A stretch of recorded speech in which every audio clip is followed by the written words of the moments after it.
We're live and now recording. Thank you. Katie, can you please start us up with a roll call? Yes. Mr. Antonio, Here.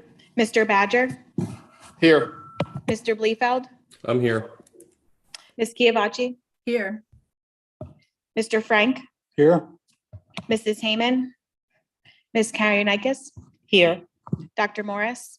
Here. Mrs. Ginsburg. Gavin Lewis Richmond. Here. Blake Zimmerman. Here. 7 present, 2 absent, and 2 student board reps this evening. Thank you. It's time for the Pledge of Allegiance.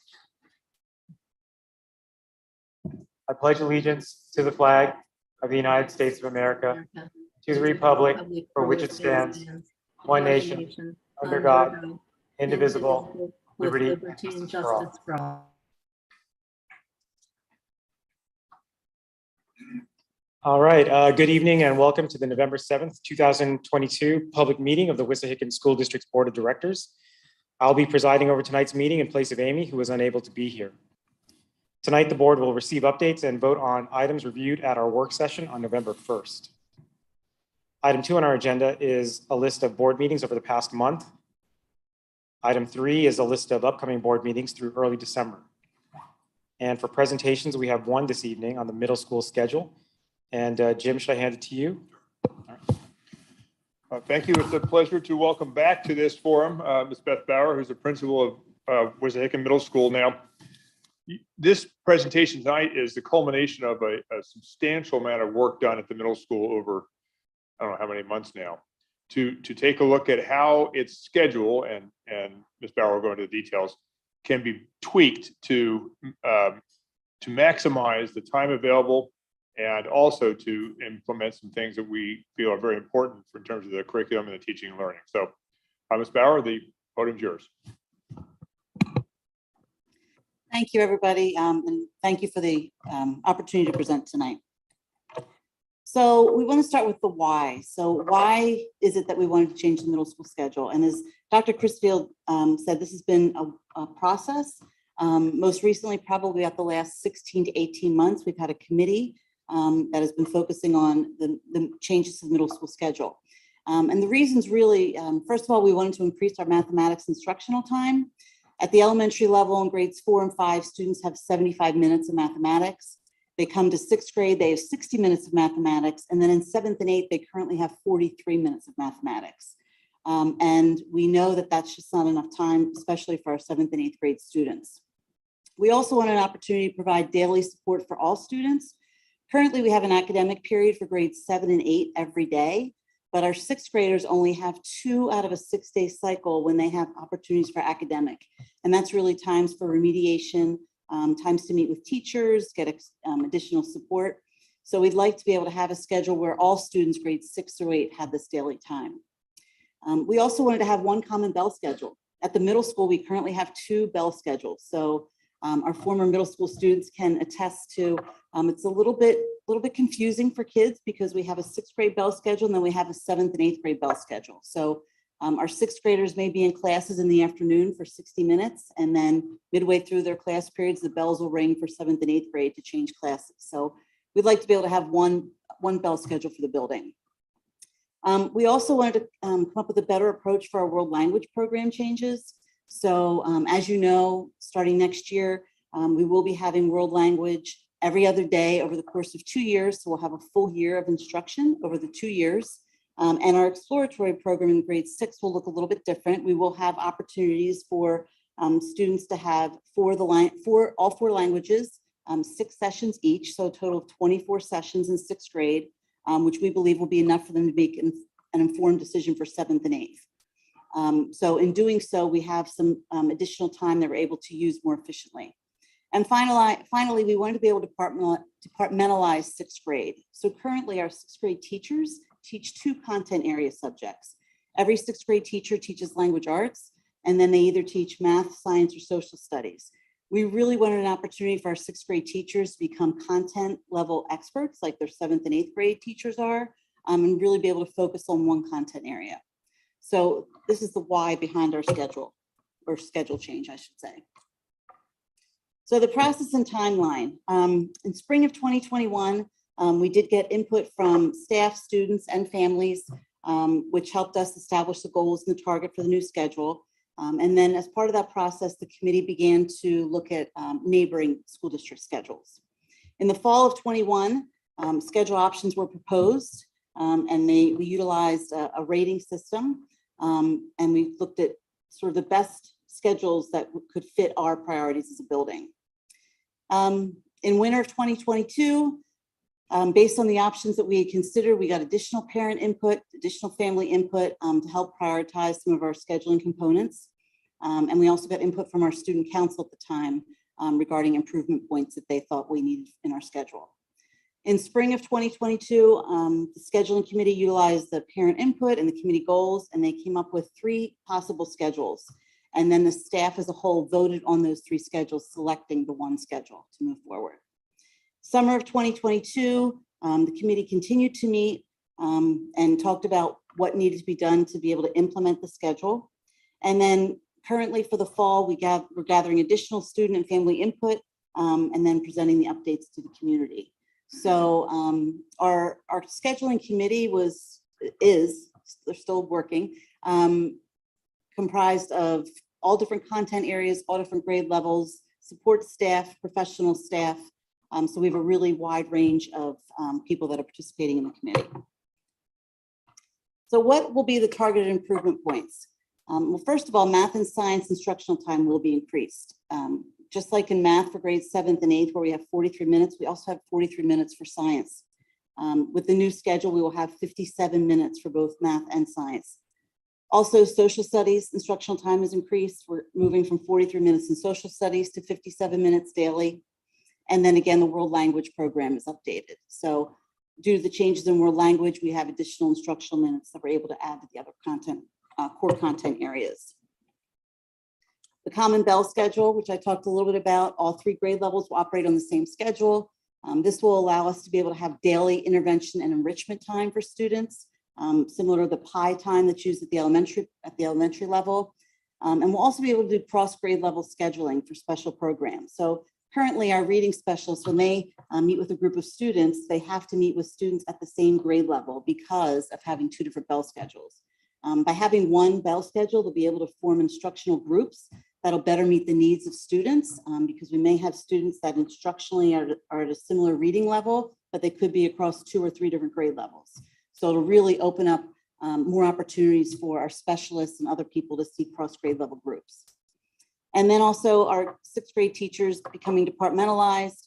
They'll be able to be, like I said, content level experts for their particular area. So what will the Bell schedule do for us? It will embed daily support for all of our grades. It'll align a building-wide schedule and facilitate the 6th grade departmentalization, increase instructional minutes in math, science, and social studies. We'll maintain our middle school model. That was very important to the staff to have a middle school model, not a junior high model, including time for team time. And we'll continue to offer exposure to all 4 world languages to prepare students for pathways at the high school. So this is an example of what a student schedule could look like. As I mentioned, we'll have 57 minutes as opposed to 43 minutes. With English language arts, they will have English language arts daily for 57 minutes, but then every other day they will have an additional block of 57 minutes. And that'll be opposite of world language time. The Trojan block, which will now be similar to what we are currently using as an academic period, that'll be a 38-minute block, which is just a little shorter than what we have now. But the difference with this Trojan block is that we will be scheduling students based on what their needs are. So currently students, the academic period currently looks more like a study hall. We will have time for students to have study hall-like periods for homework, but the other times they will be scheduled. So if we have a student who perhaps needs some additional support with reading, we may schedule it during Trojan block. We may schedule some of our music lessons during Trojan block, speech and language, OT. So during this Trojan block, students will have different opportunities. So as I mentioned, it will occur 37 to 38 minutes, depending on the day of the schedule. They will be rostered by marking period with 3 different sessions per cycle.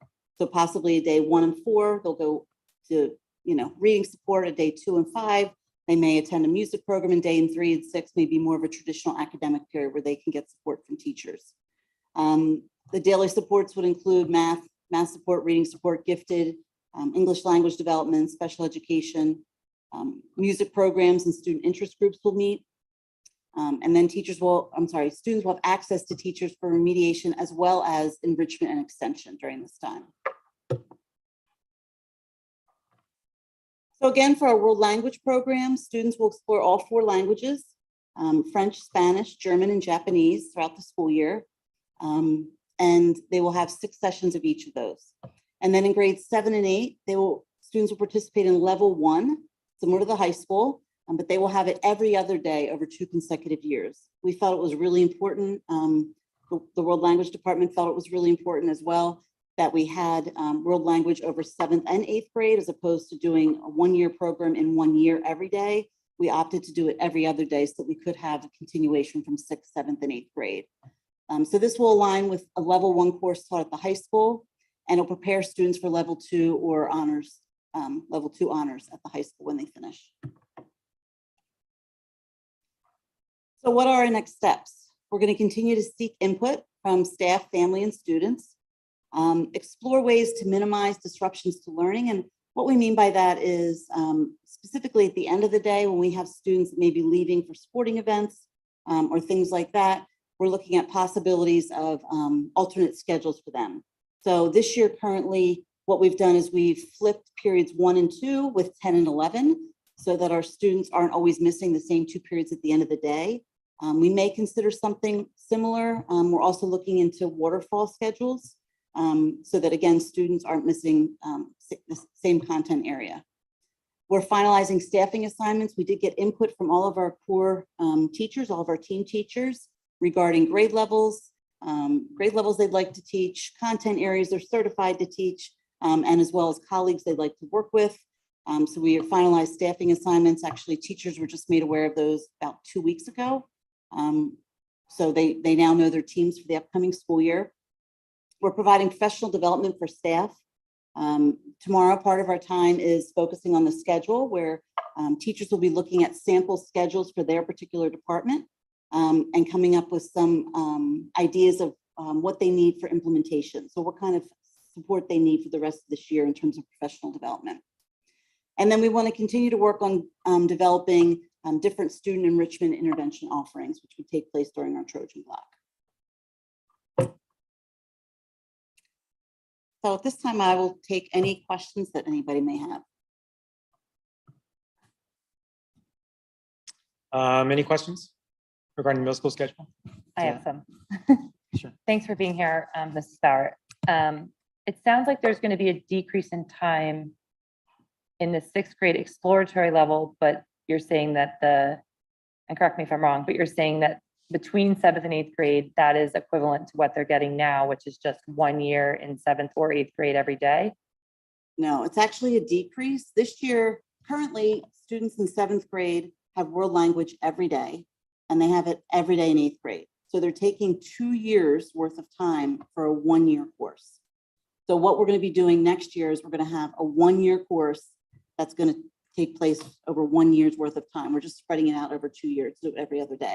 So they basically have had double the amount of world language instruction at a level 1 course than, say, students at the high school who are in a level 1 course. And the language teachers feel that they'll still be adequately prepared for the high school level, the next level there? They will be adequately prepared. They have been, world language up to this point has been able to go really, really deep and really expand what they're doing. So the curriculum is not going to be changing. They'll be teaching the same curriculum. They just won't go as extensively as they have, but it will be the equivalent of what students would be getting if they were, say, in 9th grade and taking a level 1 course. Okay. And I have one more question about the Trojan block time. Is it currently set up where, I guess my concern is, let's say a child has multiple IEPs, but they also want to participate in band. Would they not be able to do that because it's all during this one period? No, they will. what we're gonna do is we're gonna initially schedule students during Trojan block, but we've talked about how it's really important for our students to have 2 of those 6 days, I say for themselves, but that's really for seeing teachers and getting additional help and collaborating with their peers. So that won't be the only time that it happens. It can't be. We can't fit for a student, that's in band and chorus and speech, and, we just can't fit it all into one block. So we'll start there, but then they'll still receive things throughout the day as they do now. Okay, thank you.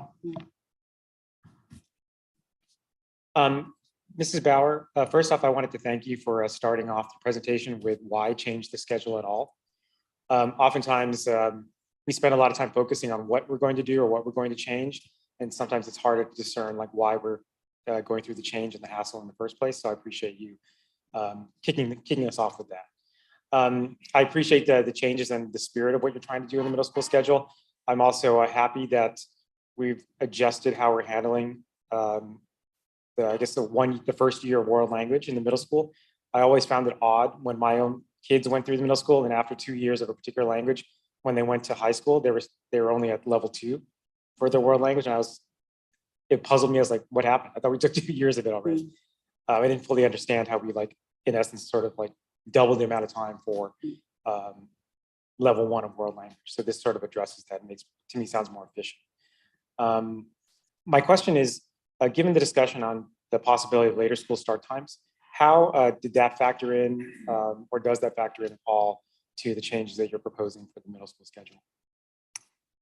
It doesn't really factor into our schedule. The schedule will be the schedule, whether we start at 7:35 currently, or if we start 30 minutes later or 60 minutes later, it shouldn't impact our schedule. Okay, great, thanks. Other questions? Paul? I have a follow-up question on the world language. For students that may have already had some prior exposure to language and may be in need of some advanced learning or curriculum in order to remain challenged, is there any flexibility that we have there to meet those students' needs, or is it just a one shop fits all?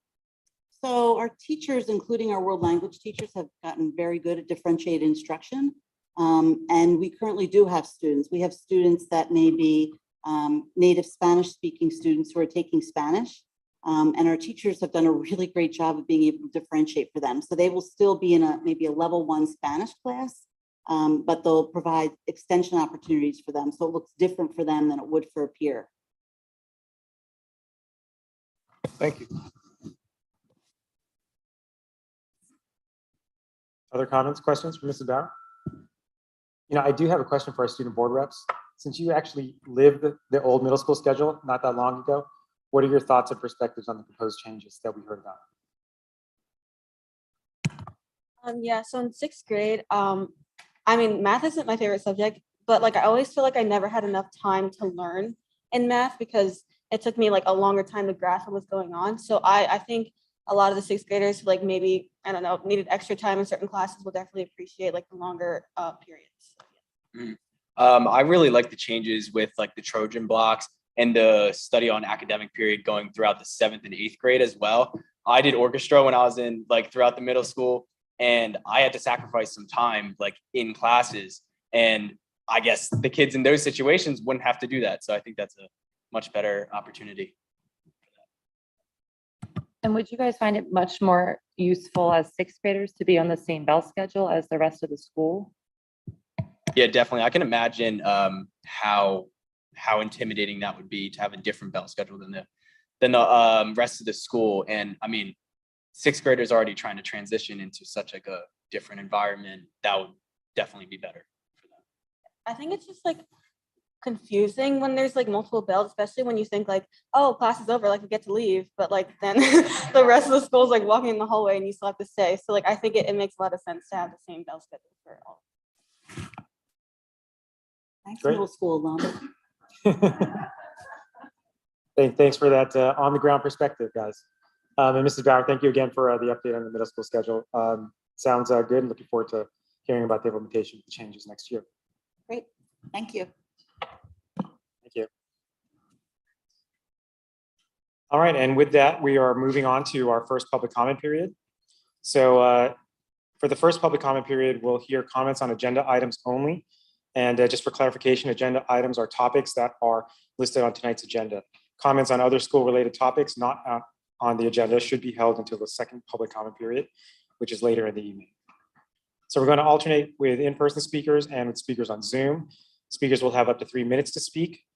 And when you're called to speak, please be sure to state your name, municipality of residence, and topic. And please note that it's the board's practice not to engage in back and forth dialogue with speakers. All right, Katie, any speakers tonight? There are no speakers on Zoom. Okay, anyone in person? There's no one in person either. All right, great. So we're going to move on then to the board president report. For the board president report this evening, there is one informational item and no action items. The informational item is listed as the district health and safety plan. What I want to say is that I know there are some board members who've had some discussions about potential changes to the district's health and safety plan regarding COVID-19.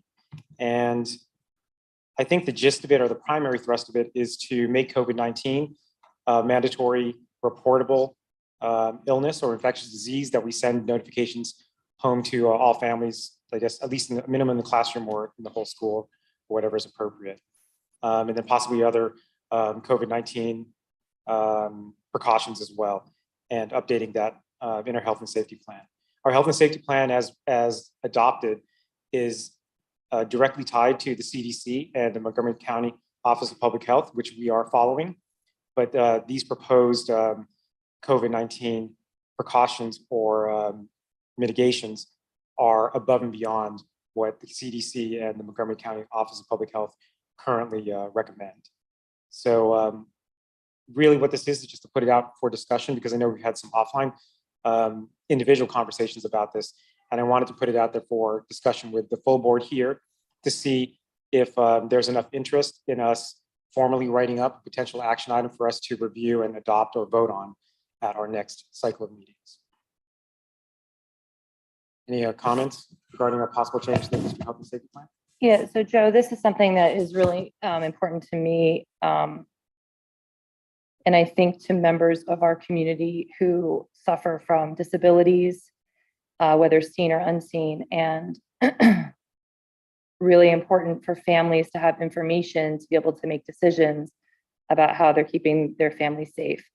I think some in our community are tired of COVID, and I understand that, but there's some who simply don't have the luxury of moving past this right away.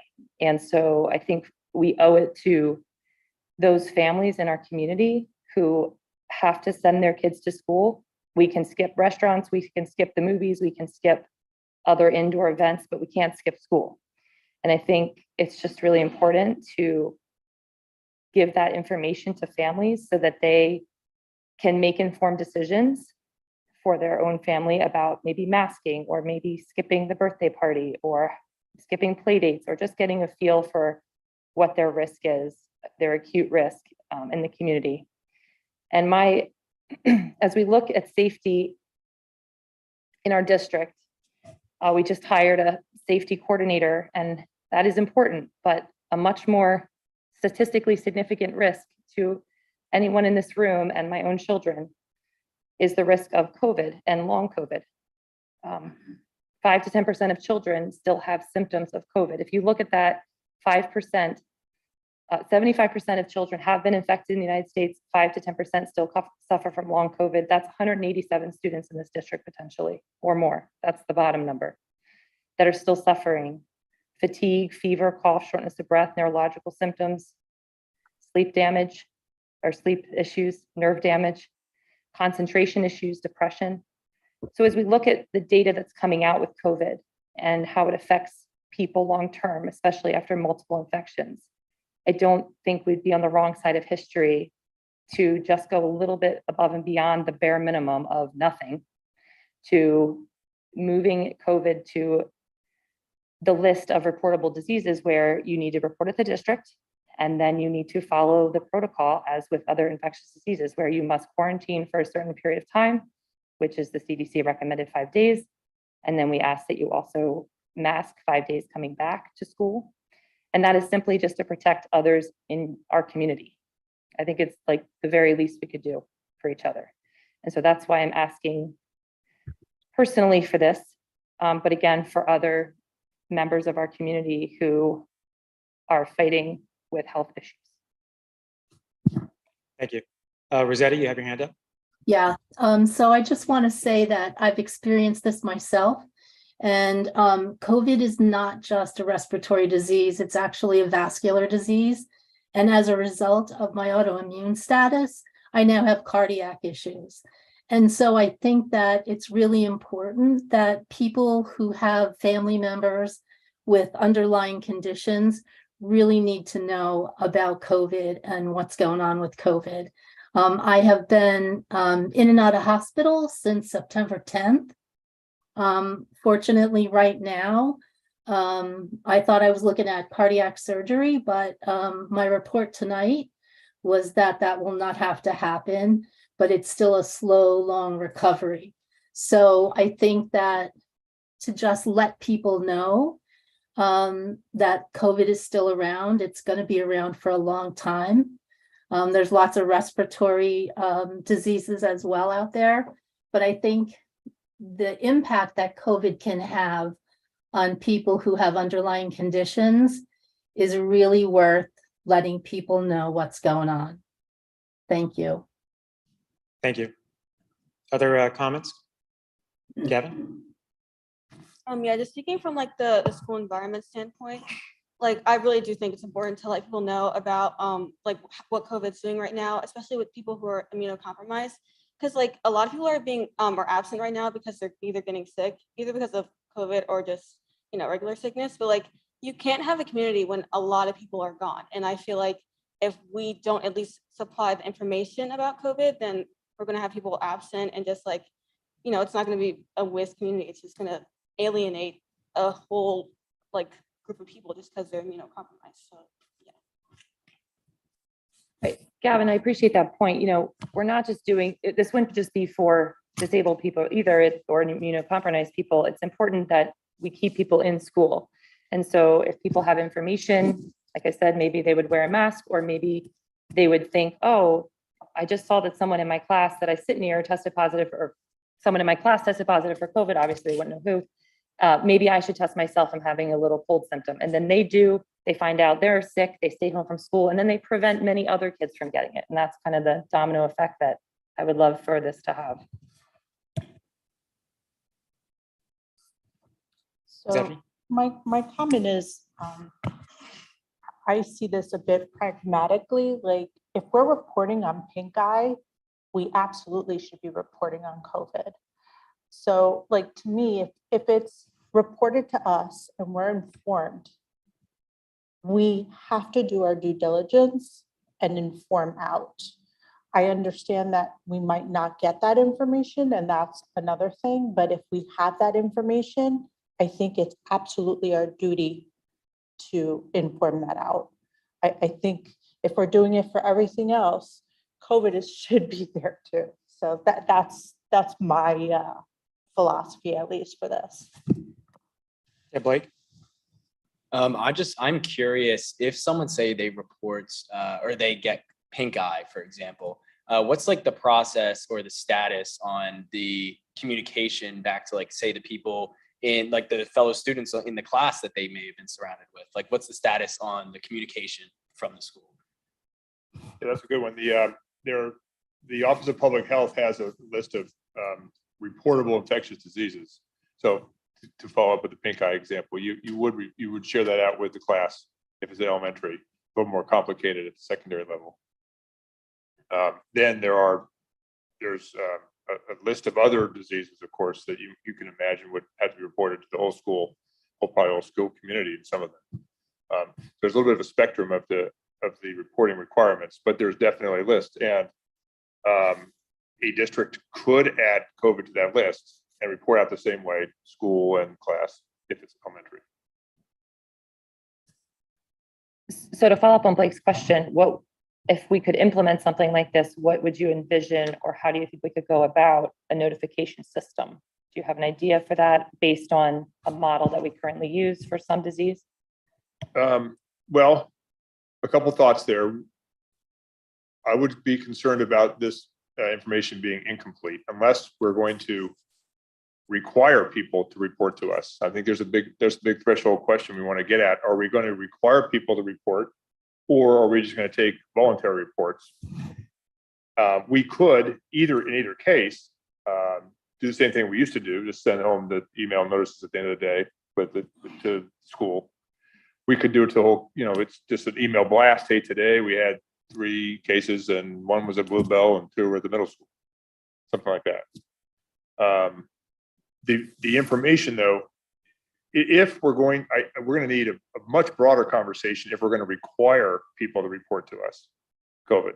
I don't think that's that. I don't even know if we have that authority. We'll have to get Michelle and her colleagues to weigh in on that.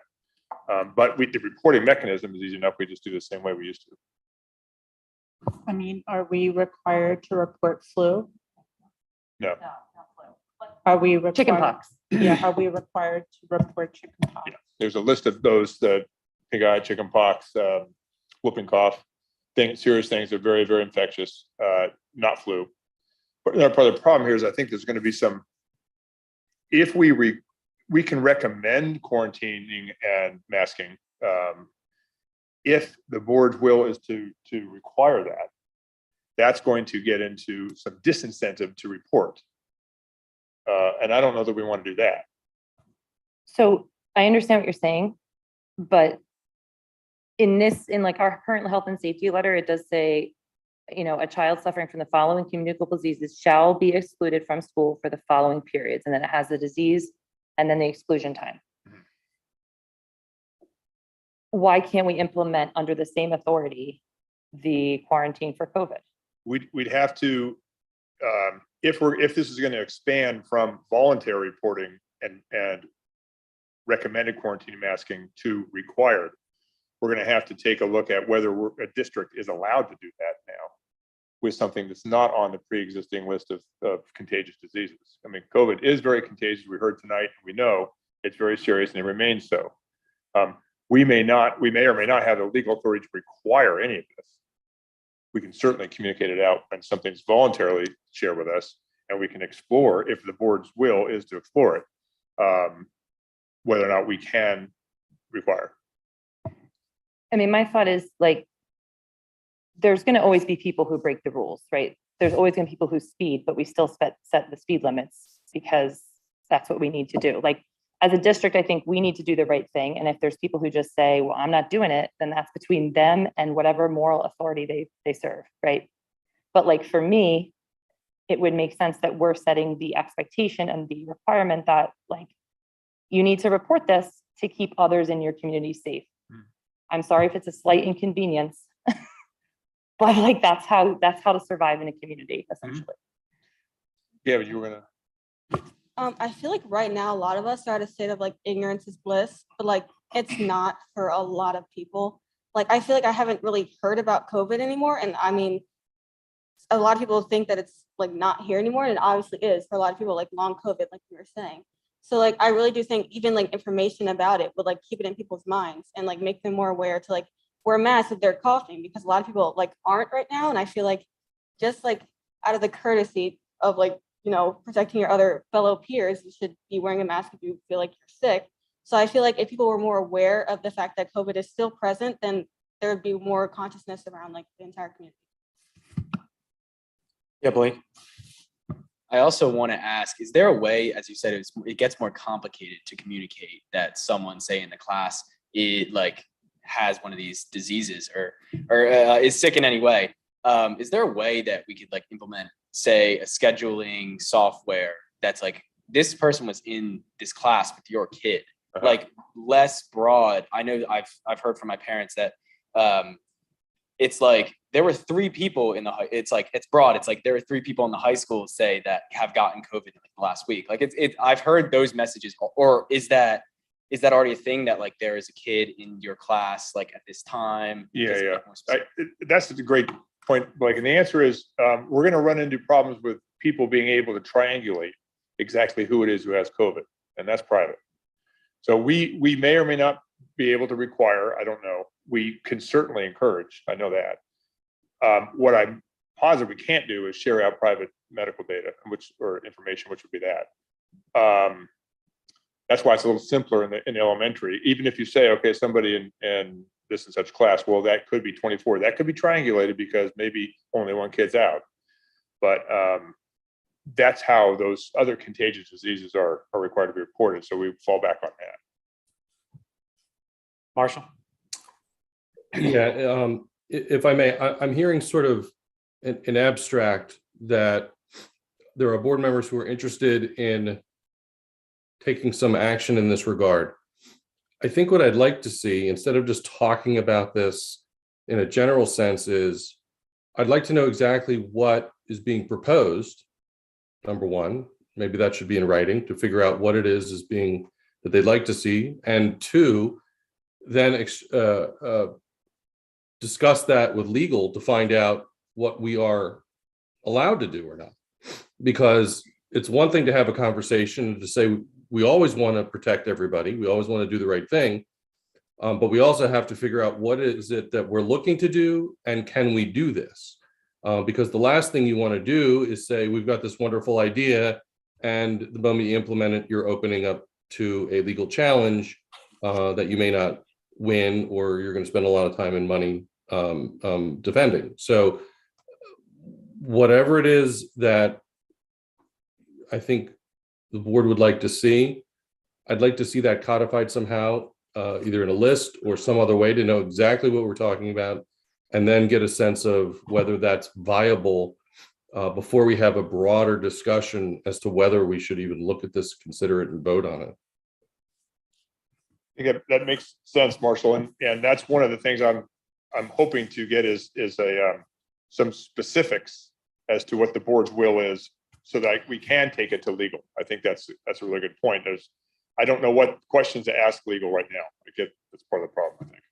So just to, I think, settle this topic for this evening, the primary purpose of bringing it up in public here with the full board was to have an open and public discussion about the topic and to gauge, in general, the board's interest in formalizing this as an action item for us to review and vote on next cycle. Based on the comments and discussion I've heard, I think there is sufficient interest in enough of the board for us to move forward with formalizing this and codifying it, as Marshall said. The specific thing that I've heard is to add COVID-19 to the list of reportable infectious diseases that we have, like chickenpox, like some of these other things, to add that and execute similar protocols for COVID-19. As a starting point, I think you need to review with Jeff and the Fox team for the legalities of it and what our powers are or not. And then if you could draft up something for the board to review leading into our next set of board meetings to openly review and discuss and then vote on. That would be great. Joe, the only question I have is, are we looking to then vote on something when you said the next cycle, or is this something that we're going to review, discuss, run by legal, and then make a determination about whether it should be discussed at a public forum to come to a vote? I mean, are we ready to vote on something, assuming that this gets written up in the next week or so, or how are we looking at this from we have a a policy next round. perspective? We have a next round of board meetings coming in December. Right. And in typical fashion, we present things that we're going to vote on and have an initial discussion first. And then the week later, then we officially vote. So what I'm proposing is that between now and the next board meeting, that Jim and the legal team, whoever, they come up with specific language for us as a board to review, discuss openly in public, and then vote on in the next set of meetings. Yeah, maybe I didn't say it as artfully as I could have. I understand the process for doing it. The question was whether, based on what you just said, we are intending to deal with this in a fashion that comes to a vote in the next couple of board meetings, as opposed to however long it takes to figure out whether it's ripe for a vote or not. I'm saying and asking Jim and the team to put it in the queue for us to consider and vote in the next voting meeting. So that would mean the two meetings that we have upcoming December, again, a working session to review, discuss it publicly, and then a week later to vote on it. So then we as a board can have some clarity about what we're contemplating, and then we can have some certainty as to whether or not there's enough votes on the board to implement it or not. All right. So Jim, like I said, at a minimum, I think it's adding COVID-19 to the list of reportable infectious diseases, and then following the same protocols that you do for other diseases diseases on that list. I think starting with that as a minimum, and then if there's other pieces that other board members want to add for consideration into that action item, I mean, I guess email me, Amy, and Jim, and then we could contemplate that as well. But again, at a minimum, adding it to the list of reportable infectious diseases. And I think the other piece might be like, but possible ways that would be shared out or communicated and how best to do that, or maybe even, you know, I don't know, you said that different infectious disease have different reporting like requirements or something. I don't know. Maybe get back to us on what all that might mean. Okay, great. Thank you. So we're going to move on now to the superintendent report. Jim? Thank you. No informational items, and the two action items are the two things we reviewed on Tuesday night now, 6 days ago. No changes have been made, and I didn't receive any comments in the interim. So if I could please have a motion to approve items 7B1 and 7B2. So move. Second. All right, the motion has been moved and seconded. All those in favor say aye. Aye. Aye. Any opposed? Me. Is that Deanne? Yes. Okay. Katie, the motion passes. Katie, you have the count?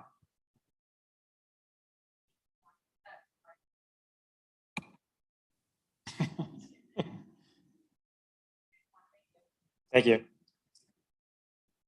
All right, we're going to move on next to the assistant superintendent report. Mwenyewe? Thank you. Yes, good evening. No action items under my report, but I do have an informational item.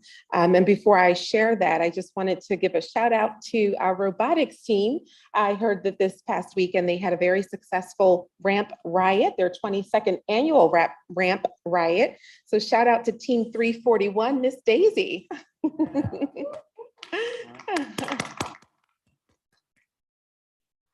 This evening, I'm also pleased to share with you the plans that our schools have scheduled for Veterans Day, to honor Veterans Day, which is upcoming this week on Friday, November 11th.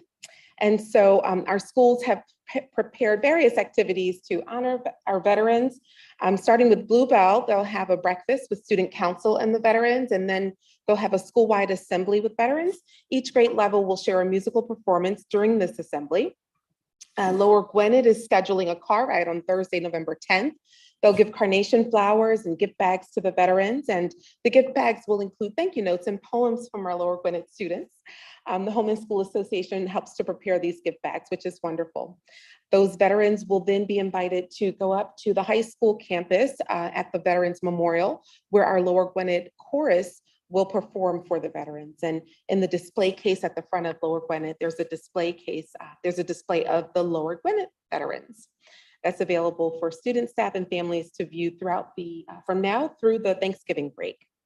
At Shady Grove, they'll also have their annual Veterans Day Assembly.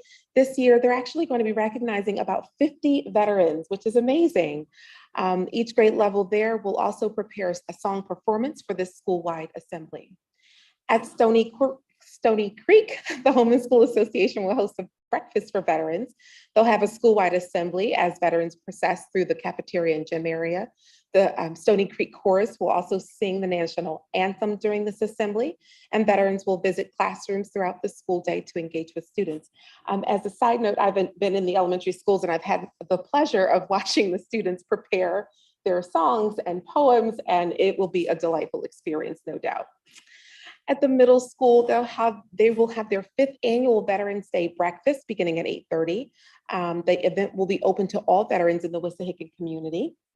At the high school, there will be a recognition ceremony for the Wissahickon High School veterans at the Veterans Memorial on Friday, November 11th, when the high school camerata will perform at the memorial.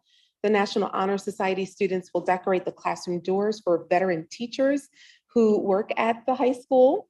And the National Art Society students will create a Veterans Day bulletin board for all of the high school students and staff to view and use as a resource. During the high schools, we have space periods. Students will engage in discussions about the importance of honoring the nation's veterans. So we're very pleased for these upcoming activities. And that concludes my report. Thank you. Thank you. Any questions or comments for Renee? Will someone at the high school come and decorate your door, Dr. Crisfield? We'll see. Okay. I was just curious. It sounds so wonderful. I'm so glad we do this. All right, we're going to move on to the board solicitor report. Michelle? Hi, thanks. Good evening. I don't have any informational items. I do have one action item, which is approval of a settlement agreement that was discussed at the last work session. So I'm looking for approval of item 9B1. So moved. Do we have a second? I'll second. All right, the motion has been moved and seconded. Any questions, comments? All those in favor say aye. Aye. Okay. Any opposed? Motion passes. Thank you. Thank you. Board secretary report, Wade? Thank you very much. There's no informational item and there's no change to the items from last week. So I'm requesting approval of action items 10B1 through 5. So moved. Second. All right, the motion has been moved and seconded. Any questions or comments? All those in favor say aye. Aye. Aye. Any opposed? Motion passes. Thank you. Wade, can you continue with the treasurer report, please? Thank you very much. There's no informational item. Then the action item has not changed since last week. So I'm requesting approval of action item 11B1. Have a motion? So moved. Second. All right, the motion has been moved and seconded. All those in favor say aye. Aye. Any opposed? Motion passes. Thank you. The human resources report, Danielle? Good evening. Tonight, there are no informational items. Changes from last week's board's work session can be found in bold on the agenda. These specifically include item 1, resignations and appointments. Item 9, in addition to the substitute list. Item 10, an approval of an amendment to our current contract with STS, which is Substitute Teacher Services for interim help at the high school. And item 11, winter extracurricular appointments. This evening, I'm seeking approval for action items 12B1 through 11. Have a motion? Any second? Second. Second. All right, the motion has been moved and seconded. Any questions for Danielle? All those in favor say aye. Aye. Any opposed? I did have a question though. Oh, I'm sorry. What exactly has changed for 1210, the STS contract? It was just added. It was blue sheeted last time, so it was Oh, I just see. added. Okay. Yeah, I so was like, nothing I has thought we changed on did the this. amendment. Yeah. I believe we had a vote and the motion passed. All right, thank you. We're going to move on to the communications committee report. Zeppi? Hi, there was a meeting, was it last week? Yeah, it's Monday. I was not able to attend, so I'm gonna ask Joe to help report on that. But there is another community meeting tomorrow's Tuesday, Wednesday, and that's open to everybody, faculty, community, students, staff, and all families. So hopefully everybody can join that one. Joe, if you could just give us the highlights Sure. from last week, that would be great. Yeah, so last Wednesday, there was a Zoom session to discuss later school start times. It was restricted to staff at Wissahickon. Dr. Crisfield and Munyewe together kind of gave an overview of what's being contemplated and some of the options for later school start times. And then the majority of the time was spent soliciting and hearing perspectives and feedback from the staff that were on the Zoom call. And I think it was a pretty engaged group and people had a lot of thoughts and ideas. My sense was that a lot of them are more like questions on implementation and how that might impact the teachers and their work schedules and also their personal schedules, and some concern about their own childcare situations or commutes to work and kids, school-age kids they have that are attending other school districts on different time schedules. So I think a good amount of feedback was given to Jim and the team, and they're compiling and summarizing it for consideration as we move forward. Jim, anything else to add from that session? No, that's exactly right. The Zoom for community is Wednesday, and then following that will be the survey for all families, all staff, and students in grades 6 and 12. And Jim, I wanted to say that the fact that it was Q&A was very well received. And I think that was really a positive that came out of that session. So I envision Wednesday will be similar. So looking forward to that. So thank you for setting it up in that fashion. Yeah, I thought the question box was really useful for those who don't want to speak up, and they can just type their question, and anyway, you would read that. So that was great. I have no other itums for Okay. this evening. Thank you. Thank you. So we're going to move to the Curriculum and Technology Committee report. Renee, you want to cover this for Ronnie? Yes, thank you. Good evening. We have no informational items, and the action items were all reviewed last week, and there have been no changes. So this evening, we're seeking a motion to approve action items 14B1 through 5. So moved. Second. All right, the motion has been moved and seconded. Any comments or questions? All those in favor say aye. Aye. Aye. Any opposed? The motion passes. Moving on to Facilities and Transportation Committee report.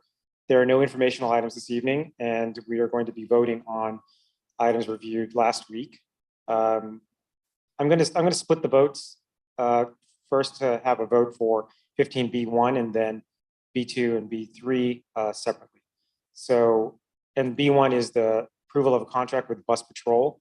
And the difference from last week is that we actually have an updated contract agreement with the vendor that was included.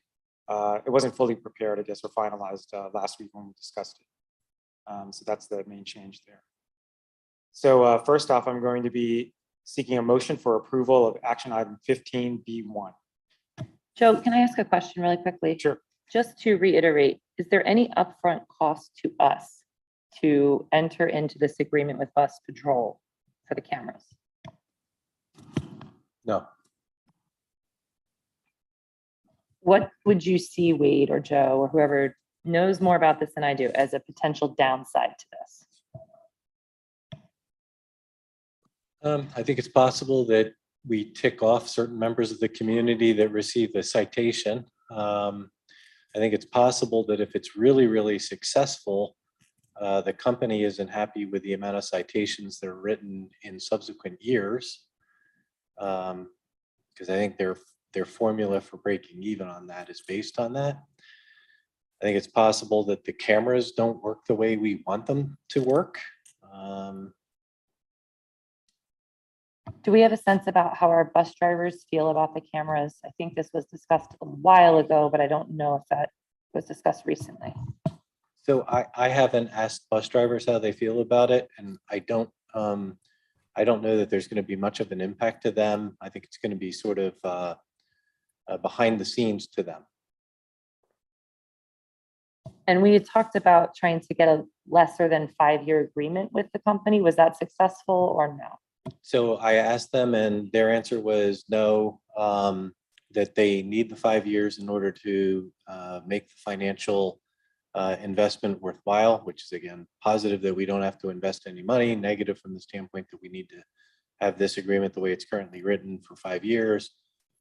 They specifically said if there are concerns from the board, they would write exclusions into the contract so we would have outs. So the way this motion is written, I have the ability to change it before we would sign it. If the board decided to approve it, I can ascertain from legal and board members what concerns they would have, and I can add that language. And then see if Bus Patrol would be interested or not in taking those concerns, but they're open to the concept. And Wade, you were going to look at a second company. Did that happen? I Yep, the second company hasn't provided their proposal yet, and that's a great point too. Again, we could hold off on whether this proposal is received. I believe they're finding it probably more difficult than states that they're currently doing business in. So I think they're going to have to get more familiar with exactly the legal parts of the Pennsylvania law, and then put together their financial proposal. I asked them to put together the financial proposal, so that we don't have a upfront cost. So that's what they're doing, but I don't have that yet. Wade, would the intention be to get legal opinion before moving forward to ensure we don't have any exclusions that are necessary? So I have these documents were all drafted by Fox Rothschild in conjunction with Bus Patrol. They meet legal muster, and Fox has essentially mocked them up on other contracts that are already in play. The only thing I would change in the legal side was if there was something specific that the board wanted me to include more so than we currently have. So like, say we had a very strong concern that the cameras weren't going to work, effectively or something like that. I don't really have an example, so I can't give you one, but say that was one. Then I would go to Bus Patrol and I would say, we would like the ability to, in years 3, 4, and 5, get out of this contract if blank happens. And they said they would be agreeable to that, but I didn't know what to tell them. I wanted to add it because I'm not sure what it would be. But if somebody says, this is what I'm concerned about, we would have the ability to add that language. Great. And what's the time frame for implementation? Thank you. One of the sort of due diligence that I did was trying to find out how successful these citations have been and what the experiences for districts has been. And what I found was some of the people that have already passed this, they're still waiting to have the installation occur. So there is a bit of a delay right now based on how many districts are implementing this, which may also be why they're not particularly interested in negotiating further. But I would think that even if we pass this right now, it's probably at least 3 months before we're going to have some citations written. Thank you. Does it make sense to the board for us to wait to see what the other contract looks like before we do anything with this one? I mean, it's not like they're going to be able to put in cameras tomorrow, even if we did move forward with this. Like, I feel like we need a little bit more information. It feels like, I don't know if others on the Zoom feel differently. Marshall has his hand up. Marshall?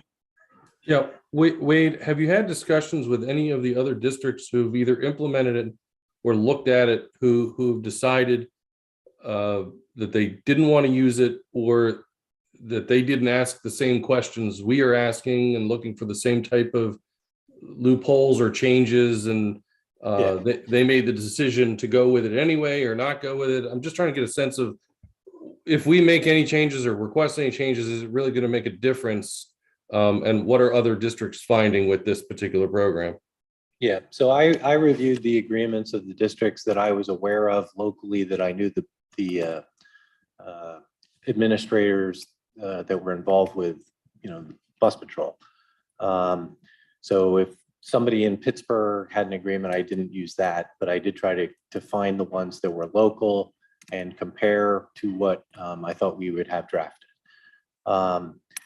So that's why we have the general agreement that we have, and I didn't find any particularly clever, nor did Fox Rothschild, outs that we were trying to get in to the contract that we weren't able to. There isn't anything out there that I'm aware of that we would prefer having. It's really more conceptual that they're open to the concept if we brought something to them. I think the first part was, how is it going? And the districts that have implemented seem to be happy with it, but it's not, I think as we've talked about, this is sort of new to Pennsylvania, new technology, and nobody has a track record of citations for a 2-year time frame because I think the legislation is just too new. So did that cover your issues? Well, my next question then is, did any of these other districts look at the company that we are waiting for a bid from? Is it a like for like contract in terms of what they provide? And really, is there any harm to waiting until we get the second contract in order to evaluate whether they are apples to apples? Yeah, so it would be a proposal that I would be getting. And I don't think anybody else did look at them. Nobody told me, and I asked whether there was anybody else out there that they had as a competing technology. I actually found them trying to just do a Google search and, calling people. So that's, the extent, but nobody else brought them up to me and nobody had considered them and went with somebody else that I spoke to. Yeah, I just don't know what the harm would be in, if we have to wait anyway to have the program implemented and we have to lock ourselves into a 5-year agreement, what's the harm in getting the competing bid to find out what they have to offer? So the only, again, that would be a positive. The only negative that I could say is if there's another 4 districts or something, which is incredibly unlikely, that approve this thing before we do, and then we'd be further in the queue. And I think it's certainly reasonable to wait until I get the other proposal, if that's what the board's interested in doing. Rosetta, you had your hand up? Yeah, I mean, I think I agree with Marshall about waiting for the next proposal. I mean, we want to keep our kids safe, so I think this whole thing with the cameras and the buses, I think is important to have. But I think that we really need to look at all comers for this. So I'm going to amend my request for a motion to request that we table item 15B1 for a future meeting. So Joe, I think you could do a tabling. I don't think we got a first and a second on it, so I think we could just simply not. Oh, If you okay. table it, I think it's just a pain and it's just a little more government because then you have to untable it and Well, then. yeah, vote. my initial motion to approve it was never actually motioned and seconded, so we just withdraw. Skip it and go Yeah, we're straight just to gonna 2 skip and 3. Great. Wait, do we know how long it will take for the second proposal? Did they give any indication? Truly, my impression is, and I think it's perfectly good that we hold. It wouldn't shock me that I don't see this thing for at least another 2-3 weeks, possibly even longer. I think they may be finding it more difficult to put together the proposal than just simply saying, hey, we had one just like it for 92 buses, change us to 53 buses and, send it out. So I hope they provide it soon. As soon as I hear something, I'll send it out to the board. Not to add another layer to this, but do we know any history on the other company in terms of satisfaction rates? And there seems to be a lot of information on Bus Patrol, and I think they obviously have the market share, the majority of the market share in our area. So we have some semblance of a track record with them. My concern is that 3 weeks from now, 4 weeks from now, we get a proposal that may look attractive, but then we may have to start a process of doing due diligence on another company and find ourselves 2 months down the line, coming right back to Bus Patrol. Right, and it could still be a positive from the standpoint that we take that proposal back to Bus Patrol and, go from there. The issue is they have 0 clients in Pennsylvania. We would be the first one. So we would have essentially no contacts with direct knowledge of how it's going. So they have contracts, I think if I remember correctly, in New York, Georgia, I think it was Connecticut, so 9 states, I remember that specifically. They're currently doing work in 9 states. And that's better than 0 states, but they don't have anything in Pennsylvania right now. So our ability to directly check references just gets a little more dicey than, the ability for me to call up a business administrator that I've known for 20 years. And for the record, we discussed this a little bit last week, but I don't have any issues with Bus Patrol as a vendor in particular, in terms of the quality of their service or their ability to deliver. My main concerns or objections really were about the structure of the contract. The 5-year term being locked in with like no real way to exit. So it seems like a long period to be locked in. And also just, it didn't sit well with me that just in the gain sharing, if you will, a very likely possibility was that we would see, although there's no cash outlay from the district, which is good, there would also be look like zero revenue coming in, whereas the vendor is making significant revenue during the course of the contract.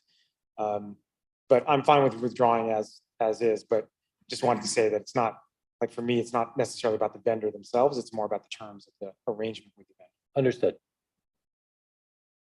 Okay, so we're going to skip over that and we're going to move then to 15B2 and 3. So can I get a motion for approval of action items 15B2 and 3? So moved. Second. I think there's a typo here in the document. There's no 15-2 or there's no 15-3. I think it's incorrect here. Under. I was yeah. just saying that she thinks the document reference for 15B3, it says it's 15-2. And Zeppi, you think it should be 15-3? Is that what you're saying? Well, or it's shouldn't missing? 2 be 15.2? Okay. I see. I'm tracking. Sorry. Slow Monday. All right, no problem. Well, the motion has been moved and seconded. Any comments or questions? All those in favor say aye. Aye. Aye. Any opposed? Motion passes. All right, we're moving on to the Finance Committee report. David? Thanks, Joe. There are no new informational items from the Finance Committee. The action items were reviewed last week and nothing has changed. So we're requesting approval of action items 16B1 through 3. So moved. Second. All right, the motion has been moved and seconded. Any questions or comments?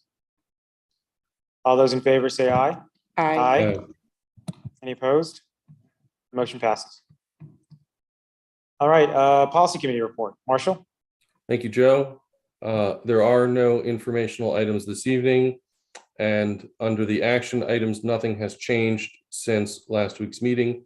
Therefore, I will be looking for approval, a motion for approval of action items 17B1 through 23.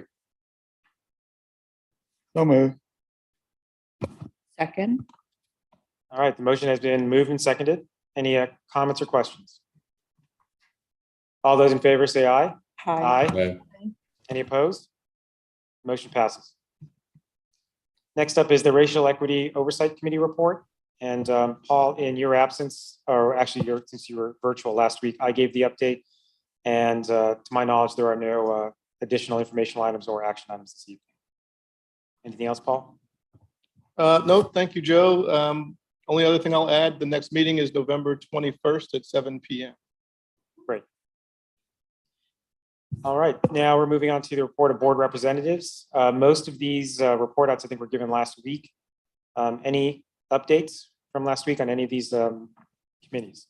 I have one small thing that I think is interesting. The General Assembly passed a bill for Governor Wolf to sign that affects work permits for minors. It amends the Child Labor Act to remove the requirement for minors seeking work permit to sign the permit in the presence of an issuing officer. And now they would also allow for the examination portion to be done via a video conferencing software. So I thought that was interesting, maybe helpful to some of our kids. Yeah. Great. Okay, well, that takes us to the second public comment period of the evening, where we'll hear comments on any school-related topic. Again, we're going to alternate with in-person speakers and speakers on Zoom. Same rules apply from the first public comment period. Katie, do we have anyone? There's no one in the room, but we have 2 on Zoom. So the first one is Liz Weir. Okay. Ms. Weir, you can unmute. And please begin. Hi, I'm Liz Weir. I'm in Lower Gwinnett Township. I just want to make sure you guys know that earlier you actually admitted to violating the Sunshine Act on recording when you said you discussed the health and safety plan offline. So I just ask that you release all those offline communications. Second, what you're talking about here with the health and safety plan, it's just over the top, and it's out of touch, not just with the community, but with the temperature of the entire country. You've got to let this go. You've got to move on. I would love to tally up how much time the board spends on academic matters versus COVID and health and safety. And I'm sure we'll see something that tells us why academics are in the shape they're in. The test scores in this district are tanking. Our district has gone down in rankings every year the past few years. And I can't remember the last time that we had a board meeting where you spent even remotely this much time on how to address academics. Or what about the violent fights in the schools that you promised us a plan for last year and then never brought it up again? Please get your priorities straight, release all the notes. Thank you. Thank you. As a point of clarification, there was no violation of the Sunshine Act. Individual conversations with one or two board members are not a violation. Sunshine Act is if you have a quorum of board members discussing items that are going to be voted on at a board meeting, and that's not what occurred. Katie, do we have any other comments? Yes, we have Speakers? one more on Zoom, Carmina Taylor. Thank you. Carmina, you can unmute, please.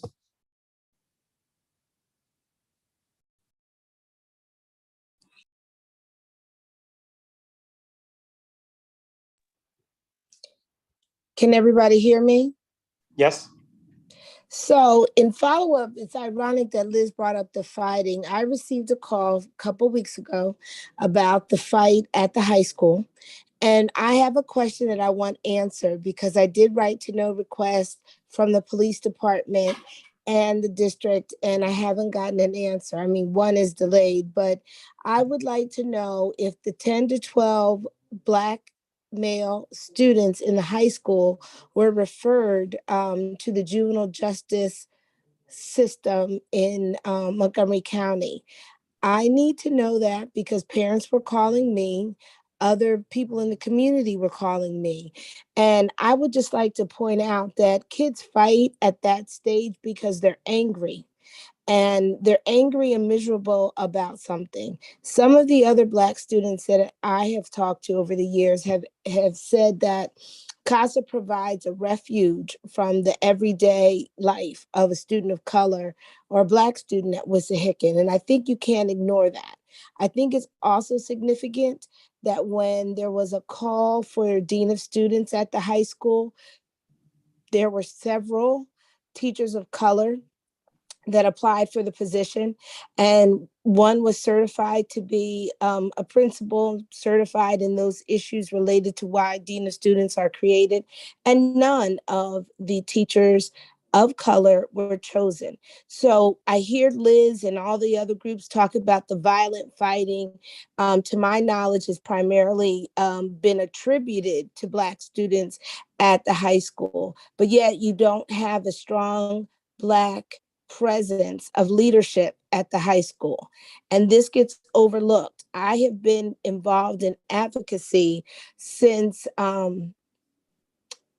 Ken Dixon was there, and he was certified as a principal. And years ago, he applied to be the principal at Wissahickon High School, and he was not hired. So I think there's a problem and a disconnect. And I want to say again, as a former student at Wissahickon, a Black girl, a former mother of a Black male student, there's no way a white administrator can understand the lens that we go through at that high school. So I'm asking the superintendent, I'm asking the board to strongly look at what is happening in the high school, in the middle school, with academics, with behavioral issues, and figure out a better solution to what's happening in the human plight. And yes, you guys are still ranked the worst school district in Montgomery County with the greatest achievement gap for brown and Black students in Montgomery County. Thank you. Thank you. Katie, any other speakers? There are no more speakers on Zoom or in the room. Thank you. So we're going to move on to board comments then. Any comments from my fellow board members? I actually have a question. Sure. So my high schoolers informed me that they have to pay dues for their clubs. And I thought a couple of years ago, we voted so that there's no fees for sports or activities. Has that expired or has that changed in any way? Thank you. Yes, the activity fee as it was is still out. Certain clubs may have fees associated with an activity, somewhere they're going, something they'd like to purchase for members. And those still exist, and we make sure we try as best we can to put in provisions for if there's a need, economic need, to account for that. Yeah, so that's where I was going with that. You know, it just can kind of add up, especially if you have multiple children. So just want to make sure that if someone wants to participate, that we have provisions in place to ensure that cost doesn't become a barrier for anyone, because $20 here, $10 there, $40 there, you know, it slowly adds up. Absolutely. Thank you. Any other board comments? Student board reps, any comments? Joe, I do have my hand raised. Oh, sorry, Marcia, didn't see you. I just want to say, I do agree with the sentiment that we need to do better regarding our school safety issues, regardless of whether we call it a health and safety plan, security measures. The fact of the matter is that we have a lot of students who, regardless of whether they feel that they're included or not, they are treated differently a lot of times. And I think that that's resulted in many of the fights we've been seeing. I think there's an uptick in bullying. I've been hearing about that from families. And I think we have an obligation to look at that, not just from the perspective of putting people in place to oversee it, but to come up with ways of figuring out how do we reduce these instances of violence between students, reduce the instances of bullying, making kids feel inferior, and feeling as if they don't belong, feeling as if they have no place to turn in the school district. And I'd like to see us do more in that regard. I'm not coming up with an idea right now that I have in mind. I've done some research online about how to combat issues like fights and bullying, and there's no real consensus on how to deal with it at each local level. But I think as administrators, we have an obligation to root this out and try and eliminate it. And we do certain things in certain areas that I think are helpful, and in other areas it's not. So I hear these parents because I'm hearing it a lot from different people. And I think we do have to make a concerted effort to come up with ways to try and reduce whether it's violence or whether it's physical or emotional. We know that the last couple of years have taken a lot of different types of tolls on people, whether it's our teachers and our staff or our kids. And I don't think that we should be deaf to those pleas, whether people are doing it openly, either through words or actions, or silently by cowering in a corner because they don't feel like they have anywhere else to turn. We need to do something better. And so I agree with that sentiment, and I'd like to see us do that and talk about that more and figure out a way to help each other in that regard. Thank you. Blake? I do just want to make it clear that at the high school, the administrators have taken significant measures to limit the amount of violence at the school. I mean, this includes, they noticed that social media was a big driving factor in the in the groups forming in the hallways, which like would ultimately lead possibly to violence, and just the like people talking on the internet and social media. There's no need for that, and that actually was a really big thing that caused violence in school. There's also the implementation of the need for a hall pass in a designated book that we need to carry around. Like it's just driving up accountability for all the students. And I do just want to make it like, I hate to compare it to last year because I hate that there was ever even a time that was worse than this. But like this year it is significantly better in terms of violence compared to last year. It is better. And I just from the student perspective. Thanks for that, Blake. Gavin? Yeah, I do agree with some of what Blake is saying. I will have to take a different perspective though, because I feel like a lot of this, like I'm a big advocate for restorative justice, and I feel like a lot of this can be attacked through restorative practices instead of always punishing someone, because if the deeper problem is that they don't feel like they belong or that they're angry, that's not going to be solved by a suspension or a detention. There's no way that's possible. So I feel like if we try to go about it in a way that like, tries to restore and rehabilitate students rather than just strictly punishment, I feel like at least trying will have a better outcome than what we have right now. Because I mean, yeah, it is better than last year, but like, I mean, last year was just last year, so we can't really compare that. But like, I feel like better doesn't mean it's perfect, and I think there's other ways we can go about it. Thank you. Any final comments to close out the night? I think that one thing that adults can do in this community is not dismiss other people's concerns as a, kind of a form of bullying. Adults need to set the standard. Parents need to set the standard. I see a lot of online bullying between adults, and then we turn around and say, gee, why are our kids acting this way? I think we need to look ourselves in the mirror and ask, what can we do as adults to set a better standard for our kids, set a better example for our kids? I think that is one thing that parents can do. Thank you. A question for either Wade or Jim. I know two other measures that we instituted recently were greeters, I believe, at the high school level, as well as there was another measure that we did as well that I'm blanking on right now. The phone hotels? Yes, that, and a third one also was the mentorship with the Guide Right program. So I know there were a few other measures at work. Are they still ongoing? Could you just touch on it briefly? And Certainly.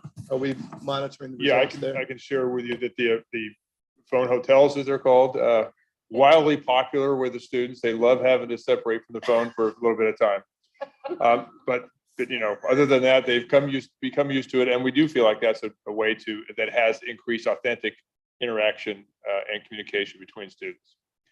The safety specialists, there are the three, are meeting with rave reviews. They are able to establish relationships with students, and even if the student isn't one of the frequent flyers in the hallway or whatever, I think as Blake noticed, that mentioned the one meeting, he gets greeted, and Mr. Ben says hello, and the other two are the relationships and the climate that they are able to foster in the building, very, very impressive. And then the last piece, the Guide Right program. As a matter of fact, we were just there today, and yes, it is in place. It's another way that we're trying to reach out to students who might be feeling on the outside or feeling that they just need a connection. And the mentors that come to us from Guide Right program are tremendous. There was in this room today, there were 10 volunteers with 15 or so students, and that's really impressive. Like I know I'm going to add something, please. Yeah, I just want to add on to that. I've seen this, the safety specialists actually form genuine relationships with kids who are more prone to acting with violence. I personally know who these kids are, and I've seen that the safety specialists actually have a relationship with them. And it's just great to see that. There's not a disconnect. Are the programs you spoke about, are they accessible to all students, or is that something you have to reach out to have? That's a great question, Gavin. We were just talking about that today. That it's sort of yes and no. It's initially by invite because our capacity is not as much as we'd like it to be. But if we get the traction we think we are, and if we get the positive feedback that we think we'll get, we can look to expand in the future.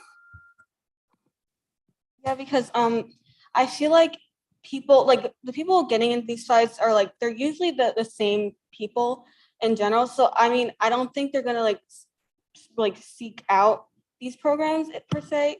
So like I feel like if we make it more accessible, and the fact that like if we just like, you know, make it like an integral part of like their learning, then that could reach a wider audience. Because I don't know, I feel like a lot of this we can speak generally because like I don't know, we don't really experience it, but I feel like if we try to access a wider range of students, we can actually like experience what they're going through and like understand them. Because I mean, yeah, I can say like, oh yeah, the safety specialists are helping, but like I don't know from a perspective of someone who like might feel angry all the time or might feel like they just don't want to show up to school. So I don't know.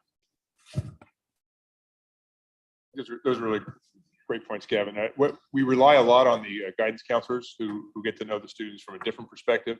So there is a little bit of hand selecting going on for these initial invites, these programs, sort of to your point, like we know who might need it the most, and they might not seek it out otherwise. If we don't say suggest it, we don't require it, but put it out there for something for them to think about.